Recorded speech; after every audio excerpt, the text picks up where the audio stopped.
Magandang hapon po sa ating lahat. Ngayon po'y makikita natin ang iba't ibang kulay ng mga rosaryo.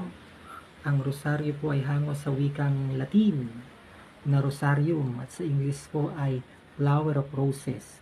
Ito po'y mababasa natin sa Biblia, sa aklat po ng Sirach, sa kabanatang 50 at talatang 8. Ang rosaryo po ang pinakamabisang sandata nating mga Katoliko dahil ang bawat misteryo po ng rosaryo at mga panalangin po dito ay mababasa po natin sa Biblia. Kaya po dapat po natin itong gamitin. Hindi po natin dapat itong itago o display lang. Dapat pong gamitin natin sa pamamagitan po ng taimtim na pagdarasal ng Santo Rosario sa mahal na Birheng Maria. Yan lamang po. Marami pong salamat sa inyong panunood. God bless you all.